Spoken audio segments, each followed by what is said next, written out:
کہ عثمان بزدار کا وزیر اعظم کے نام استعفی آئین کی خلاف ورزی ہے. عثمان بزدار کے استعفے سے آرٹیکل 130 کے سب سیکشن 8 کے آئینی تقاضے پورے نہیں ہوئے. وزیر اعلیٰ پنجاب عثمان بزدار نے استعفی گورنر کے بجائے وزیر اعظم کے نام لکھا. وزیر اعلیٰ کو استعفی تحریری طور پر گورنر کے نام دینا تھا. عثمان بزدار نے ٹائپ شدہ استعفے میں وزیر اعظم کو مخاطب کر کے دستخط کیے. عثمان بزدار نے استعفی وزیر اعظم کو دیا جو اس کو منظور کرنے کے مجاز ہی نہیں تھے. یہ تمام اختیارات آئینی طور پر گورنر پنجاب کے پاس ہیں اور ایڈوکیٹ جنرل کی رائے پر گورنر پنجاب نے آئینی ماہرین کا اجلاس طلب کر لیا. کی جائے آپ کے سامنے اسکرین پر اس عثمان بزدار کا وہ استعفی موجود ہے جس میں وہ وزیر اعظم کو ایڈریس کر کے استعفی دے رہے ہیں، مگر ان کا استعفی قبول کر لیا گیا تھا، مگر اب رائے بدل گئی ہے. لیکن کیا ایسا ممکن ہے؟ کیونکہ پنجاب اسمبلی کے جس اجلاس میں حمزہ شہباز وزیر اعلیٰ منتخب ہوئے وہ لاہور ہائی کورٹ کے احکامات کی روشنی میں ہوا تھا اور 16 اپریل یعنی ہفتے کے روز پنجاب کے ہنگامہ خیز اجلاس میں اکثریتی اراکین نے حمزہ شہباز کو پنجاب کا وزیر اعلیٰ منتخب کیا. مگر اتوار کے دن گورنر پنجاب عمر سرفراز چیمہ نے حمزہ شہباز کی حلف برداری مؤخر کر دی اور جواز دیا کہ سیکرٹری پنجاب اسمبلی میں ہنگامہ آرائی پر بنائی گئی رپورٹ کی بنیاد پر اس وقت تک کے لیے پنجاب کے نو منتخب وزیر اعلیٰ کی حلف برداری کی تقریب مؤخر کی جاتی ہے جب تک کہ گورنر اس حوالے سے مطمئن نہیں ہو جاتے کہ ان کا انتخاب آئینی طریقے سے ہوا ہے.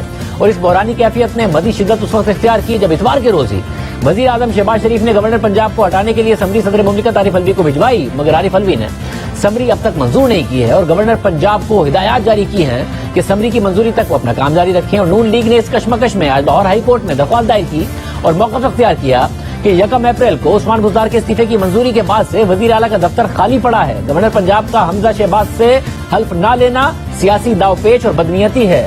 صدر، اسپیکر اور گورنر کے دفاتر کا کام پارٹی کی پالیسیز اختیار کرنا نہیں ہوتا.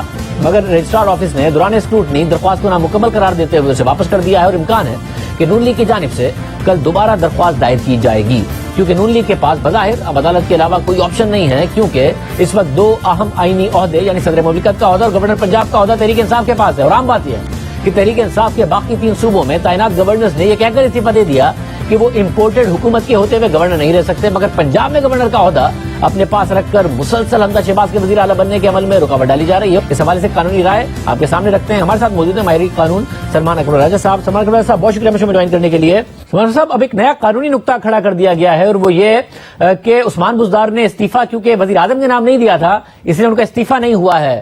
کیا یہ ممکن ہے کہ دوبارہ وہی عدم اعتماد کی طرف اور اس کے بعد دوبارہ ایک نئے انتخابات کی طرف جایا جائے؟ کیا کہتا ہے آئین اور قانون اس حوالے سے؟ دیکھیے جو گورنر صاحب اب پوزیشن اپنا رہے ہیں اس میں میں سمجھتا ہوں سیاست ہو رہی ہے. دیکھیے آئین میں یہ ضرور لکھا ہے کہ وزیر اعلیٰ جب استعفیٰ دیں گے تو استعفیٰ جو ہے وہ گورنر کو ایڈریس ہوگا، یعنی کہ اس میں جو مخاطب ہے وہ گورنر ہوگا.